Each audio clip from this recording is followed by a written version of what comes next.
Is it possible to work out smarter, not harder, with the right workout?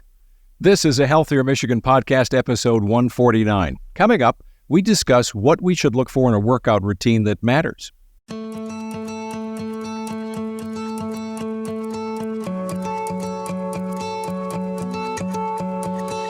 Welcome to a Healthier Michigan Podcast. It's a podcast that's dedicated to navigating how we can improve our health and well-being through small, healthy habits we can start implementing right now.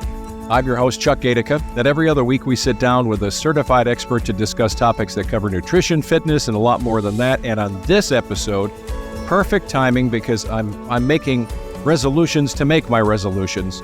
YouTube fitness video and exercise routines are there. Workout class is an idea, but we're going to dive into the elements we should be looking for across the board for the best workout for you. With me today, a certified personal trainer and macronutrition coach, Ann Marie Wakula. Good to see you. Nice to be back. Good to see you. Yeah, this idea of finding the best workout for me or for you, context is important here. There's so many options available when it comes to choosing a workout, which is great because it allows us a lot of variety. It allows us to find something that, we don't think of as maybe work, but it's something that becomes part of our DNA. And it just suits us. It could be something we're actually enjoying, right? Yes, absolutely.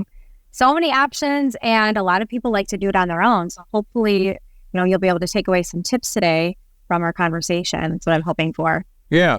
Well, we've got high-tech stuff, old-fashioned, just do-it-yourself with body exercises. You're also a trainer. I am. So this idea, you just mentioned it, right? You can do this on your own.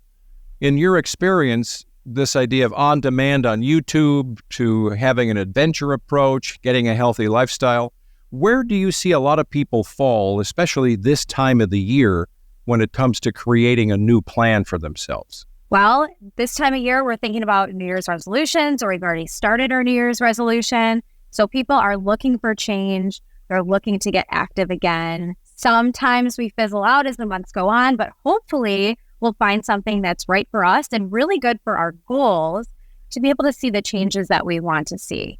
So well-rounded exercise is what we are looking for. Now, what does that mean? Does that mean variety? Is that what you mean? It does mean variety. Yeah. So you want to look for something, that has all sorts of elements: strength training, cardiovascular, stretching and flexibility, balance. All of those things are key to finding something that's going to really make you a well-rounded person when it comes to exercise and get the results that you want to achieve, especially with imbalances. Yeah. Well, explain that a little bit more, because that's an intriguing part of this equation all by itself. Absolutely. So when we're sticking to one type of exercise, right? Let's just take cardiovascular, for example. I think when people, especially when they're starting with their resolutions, they're looking for, I want to lose weight. We instantly think about, let's get on the treadmill, let's do some cardio. If we're always doing cardio all the time, then we're going to have some imbalances in our muscles. So we want to incorporate all sorts of elements into the type of exercise that we choose. And yet, I've seen people, I've never been one of these people. I've jogged some in my life, never been a distance guy, but maybe in the day, 2.5, 3 miles, but I was still doing some weight training, et cetera, variety. But yet I meet people who are runners. That's all they ever do. And of course, when you meet them, they're the most fit person in the room when you meet them. So for some people, finding that one thing, being the guy that picks things up and puts them down, they may not even want to do cardio. So for some people, it does seem to work. It does seem to work, but strength training is going to make you a better runner. So I would definitely incorporate that into your routine if you are, really into running or any type of cardiovascular exercise. But not only is it going to make you a better runner, but, time's not stopping or slowing down. So as we age, it's important to put those key elements of strength training in just for functional movement patterns, like you mentioned, like bending over, picking something up, sitting down. That's just important for the longevity of yourself. So it's interesting you say bending over, picking things up. I've been working out with a trainer lately. Good. Yeah. And he's got me doing an exercise that when he says it, until you do it, you're thinking, oh, come on, what is that going to be? So it's a 50-pound barbell, and he puts a rubber handle thing in the middle, and he says, just pick it up in the middle and walk around like it's a suitcase. And then I want you to stop. It's only going to be 30 seconds. and then bend your knees like you're putting it down. And it could be a 5-gallon bucket of paint. It could be I'm going on a vacation. And he said, I want you to balance. I'm not standing on some unusual surface. It's just me. And I'm thinking in my mind, like, Ann Marie, what's the point? I mean, what is this for? And then you do it and you think, oh, I'm unsteady. I've got to have some balance in the wrist and the hand and the up through the arm. I've got to make sure my legs are right. And to your point, that's often the place where I think a lot of people wind up in trouble. There's this old joke about picking up a suitcase and waving goodbye. And you're like, oh, where'd that come from? Because, it just happens because you're doing normal stuff. And so having done this now, I'm thinking for me, doing normal stuff and enhancing it, it's working. It's great. Yeah, it is working. And one of the things he's working on with you, I mean, not only you've got just being able to pick something up, but that balance is very, very important to work on as we age. We don't think about core strength, and what it does for our entire body. And that alone, just standing on one foot, simple, we're thinking simple. It was probably pretty challenging when you were holding that, Yeah, right. For sure it was. But those are the things that are going to keep us up and steady and moving and feeling good. So here we are this time of the year. We've just talked in a different episode about goals versus resolutions. But let's say our goal is to start an exercise routine. So to start something, you've got to begin it. What is your suggestion of how do we go about beginning and then choosing what could be good for us? Right. So first things first, what are your goals? We talked about that before, I know. But think about it. Is it, to lose weight? Is it to build strength and muscle? Is it just to be able to do the functional movement patterns that we've talked about before? What are your goals? And then we have also talked about creating a schedule, right? So creating that schedule, putting it in your calendar, marking it down and sticking to it. And then comes the routine. So there are 5 elements that I love to plan for when I'm putting together a workout program for myself or for my clients. First element would be cardiovascular exercise, like we talked about. So that's going to improve your heart health and endurance. The second element that I would put in would be the strength training. Absolutely. It builds and tones muscles. It also speeds up your metabolism. The more muscle you have on your body, the more calories you can burn at rest when you're sleeping at night. So it's very important to incorporate strength training. And, just a side note, no matter what your age is, do not be intimidated by the gym. I work out in the morning at 6 in the morning, and I've got people there that are 25 up to 85 that are my friends there. So it doesn't matter your age. Strength training is for everybody. Third element would be flexibility and mobility exercises. So, that helps with range of motion. It reduces the risk of injury too. So we want to make sure that we're stretching and incorporating that into it. And then balance and stability, like you were talking about with your trainer, picking things up and balancing on one foot. And then the last thing that I would consider putting into your routine would be core strengthening. So abdominal exercises, lower back exercises. It helps for your posture, helps for your stability. So when you're thinking of a plan for yourself, cardio, strength, flexibility, balance, and core strengthening would be the 5 elements that I would put together. Yeah, those are great categories. I've got a buddy who works purely on, I think it would be considered core and back and kind of balance issues. And he's not infirm at all, and he's not that old of a guy. And I asked him, I said, why are you concentrating on that? He said, we continue to have grandchildren, and I just want to be able to get on the floor, be with them, and pick them up and goof around, and then eventually be able to stand up, to get up in a normal way. So his goal, his why, is not about putting on bigger biceps or, losing weight. His why is to strengthen his core and his back so he can goof around with kids. And I'm thinking, well, brilliant. What a great routine then, Yep, I absolutely love that. So if you're going to go out and start something, there's also, I think, a factor. I don't know that everybody feels intimidated walking into a gym, especially it's the new year, so maybe there are more people there. How do you speak to your clients about that notion? Well, I do want to lose weight, but I don't look as great in the workout outfit as that guy or that woman. There is this psychological block to going into starting something often. Yes. So when I do my programming, I program for home and gym. So you do have the option to start at your house if you want to. And the reason why I do that is because I do have women that say, I don't feel comfortable going in, whether it's they feel like people are looking at them or they're not comfortable with their own appearance and want to start in their home. So you absolutely you don't have to be out there if you're not ready for it. You can start your fitness journey at home, but you don't need a lot of equipment. Body weight exercises you can start with, and then start to, go out and have fun with it. Head out to the store and go get some resistance bands or a stability ball or lightweight. So, you can get great results with body weight and low weight and low impact exercise at your home, and then ease your way into a gym atmosphere or a fitness studio atmosphere. And when you say body weight exercise, we just assume everybody knows what we're talking about. But the old-fashioned stuff that a lot of us just did in, physical ed class, right? A push-up, doing a sit-up, doing a plank. Those are all body weight exercises, right? Absolutely. Lunges, squats, air squats, no weight. That's challenging. Do 20 of those real fast, you're burdened.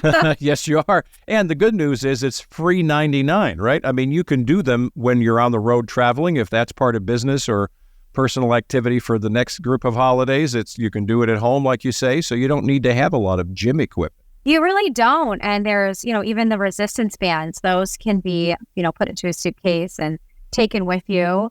Very simple, easy, not a lot of equipment. You don't need a lot of equipment to get started. So every once in a while, my wife and I will drop in with friends or relatives, Wii Fitness, just to test our age, to see if I literally am half my age, when it comes to how I'm hitting fake golf balls and swinging a baseball bat. I'm not sure how accurate it is, but I feel good when they show me my age is lower than it is. And then my brother just got one of these VR headsets that's got this, all kinds of things that you do that you're swinging. And you really break out into sweat. For me, I would put it in the category of variety. I don't really do it all the time. It's not the main thing I do. When I do it, it's fun, and I do break a sweat, and I know I'm probably doing more cardio than anything else in those things, but it is one of those things that adds a variety to it's a spice of life, right? Yes. Oh, I can't even believe that. That's so funny. I didn't even think of the VR headset, because we have one of those here, and I watch my son, and he is just pouring with sweat. So yeah, you've got that. Right? That's so fun. But there are so many different boutique fitness studios popping up everywhere. I'm seeing like the infrared sauna ones. There's another one, like a rowing place. There's so much. I mean, the sky's the limit. If you are used to thinking, weights and walking or cardio, kind of venture out there and see what's around you, because there's so many different options, and finding what you love is really important. That exercise, a lot of people do exercise programs just because they think that that's what they're supposed to do, but it's really all about finding what you love and what you're going to be consistent with. And then also in the back of your mind, thinking of those key elements that make it a good, well-rounded fitness program. And finding what you love, doesn't that help all of us kind of get in your flow then, when you're not, all of a sudden you are sweating, but you don't notice it and time just flies by and you go, holy cow, I just worked out for 50 minutes and it's just been awesome. I didn't even think it was that much time. That would be an awesome goal to have along with getting fit, right? Absolutely. Yeah. Finding what you love. It doesn't feel like working out when you're enjoying that. And I also think it helps if you enlist a partner or support program or a support group of people to help keep you motivated. It's nice to find people with, like-minded goals that are going to keep you going. Like I told you earlier about my gym family when I'm there, at 6 a.m. It's all the same people, and we know each other. We know about each other's families. It's really just a nice environment. And when someone's not there, we all get in trouble the next day. Where were you? Why were you here? Trust me, I feel accountable to those people. So, having that, it really helps as well. But the other end of that coin, the other side of that coin, is that you can become an influencer then. You are, of course, because you're a leader. But everybody in your class can be an influencer to those around them who either didn't show up for a reason you're concerned, or you're just giving them a little heck for just because it's fun. But you can influence their behavior, and it's helpful to you too, because then you're kind of becoming a leader. You know what? You absolutely do. Even I know I have an accountability buddy, and we will see what other people are doing in the gym, and we'll ask them questions. Even as trainers, we're like, wow, I've never seen it done that way, or, that looks interesting. I'm going to try it again tomorrow. So we kind of influence each other's movements and bounce ideas off each other. It's nice. There's a great recording artist from Detroit named Kim, And I've been a fan of his for a long time, and I just watched a video podcast interview with him, and he had a saying that really struck me, and I knew we were going to talk today. And his saying is, he's had some failure in his life, his early part of his life, and he said, failure is not final. And I thought, what a brilliant slogan, and that is the case when it comes to working out and diet and setting a New Year's resolution or goal early in the year. We just need to understand that failing for a day, for a week, it's not final, right? It's really the long haul we're after. Yeah, and it's important to think of the reasons why you failed. I want to put that, it's so hard to think of the word failure, right? Yeah. Why, maybe you were doing this before. Maybe you feel like you're always starting over again. Why is that? And if you can figure that out or make a little list of things like, why didn't I follow through with my plan? Then you can think of reasons to overcome that failure. Was it lack of time? Was it just not what you were interested in? Was it too challenging? Was it overwhelming to put a plan together for yourself? So, you just think of those reasons and get past them or find solutions to move forward from it. And I think that's a brilliant way to look at it, to be able to move forward, because sometimes too, we hit it too hard. We haven't been working out for a while. And that happened, I'm sure, coming out of the pandemic. But even now, you hit the new part of the year and you hit it, and all of a sudden you get an injury or you get close or you did way too many whatevers and you go home thinking, oh, I can't do it. Well, no, maybe you just did a few too many, dial it down, and tomorrow could be better. That's something to expect, when you are starting a new program. And I think, too, we think, first of the year, I'm getting in the gym 5 days a week, right? So you may get that burnout. That's number one. So I would start small. We talked about setting goals and starting small before, but also, really think about your body and how you're feeling. So if you go into a lifting program and you've never lifted weights, you're going to be sore. And you're going to say, I can't go to the gym today because I'm sore. And then I can't go tomorrow because I'm sore. You could take 4 to 5 days for that soreness to wear off. Before you know it, you feel like you missed that whole week. So do the opposite muscles. Like if you're working out legs one day specifically and your legs are sore, don't do legs again for a couple of days. Resting is really important when putting together your exercise plan too. So maybe the next day you're doing upper body. Maybe the next day's recovery. Maybe it's yoga. Maybe it's stretching. You really have to listen to those cues that your body is telling you and alter your plan based on that. But do it consistently. You need to do the workout, get into the exercise routine consistently, even if it's just walking. If you're getting into that New Year's resolution and you're like, I'm going to be doing this 5 days a week, listen to your body and make sure that you are, doing the exercises that are appropriate for how you're feeling.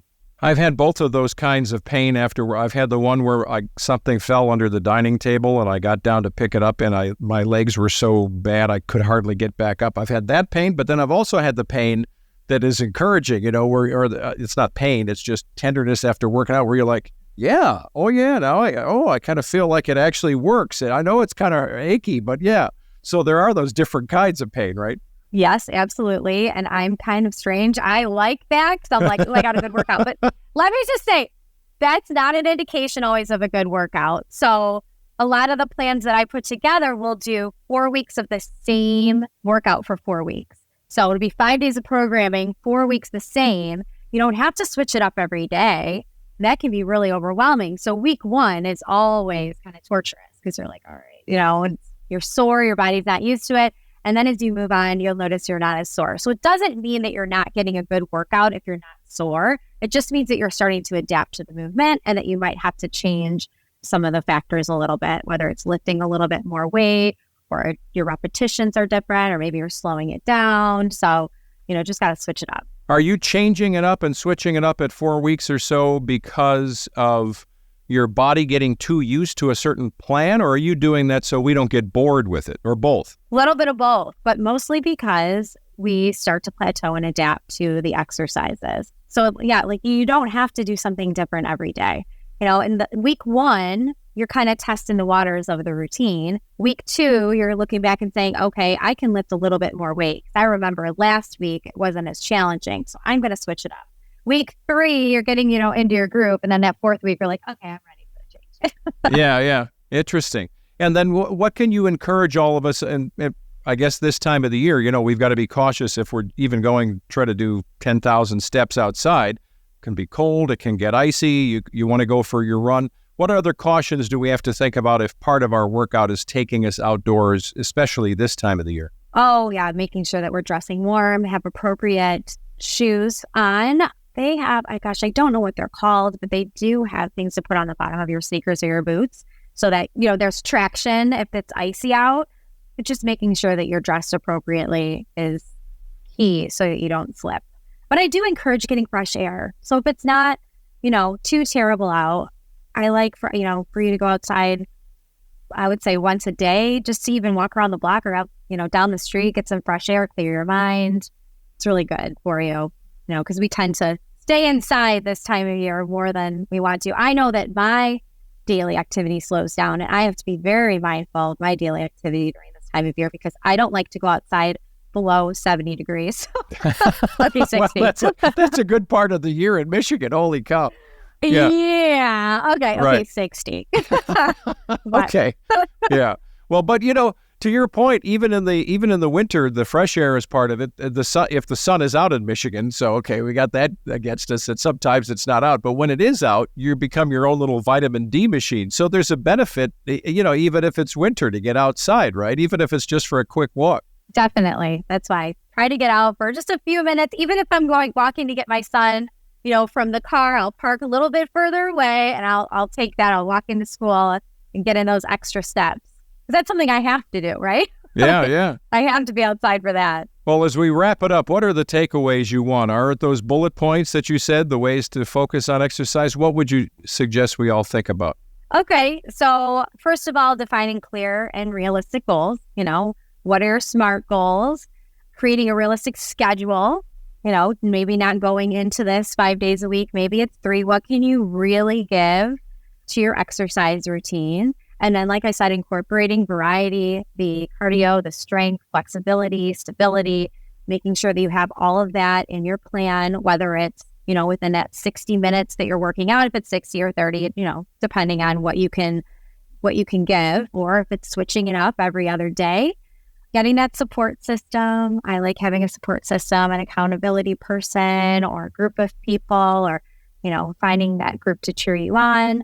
And then being consistent over intensity. So making sure that you are consistent with your routine over, really bogging yourself down with intense workouts. You want to enjoy it and find something that you really love, that you're going to look forward to doing so that you can continue with it long term and really see the results. And the last thing that we didn't talk about much today, but that I think is very important, is tracking your progress, because the scale isn't always a telltale tool of how great you're doing. I would take pictures of yourself, and maybe taking measurements as well would be another way to track progress. But progress can also be, while I'm now working out more than I have before, or I'm getting better sleep, or I'm, starting to have more energy. So progress is far more than the scale. It could be anything that you weren't doing before that you are doing now. That's all great stuff. I so appreciate you being with us today, Ann Marie Wakula, who's a personal trainer, a macronutrition coach, and obviously an encourager and influencer for me and for us. And I'm telling you, the first time we hit 70 again in Michigan, I'm going to see your face pop into my head and think, oh, finally she came out of the house. This is awesome. Right? That's so funny. Yes. Have a great, happy New Year. Take good care. Happy New Year to you, too. Thanks so much. Thanks for listening to A Healthier Michigan podcast. It's brought to you by Blue Cross Blue Shield of Michigan. If you want to know more about the show, you can check us out in so many different ways. You can jump online at ahealthiermichigan.org/podcast. You can check out our YouTube channel. You can get us on Apple Podcast or Spotify. And don't forget to leave us a rating or review there.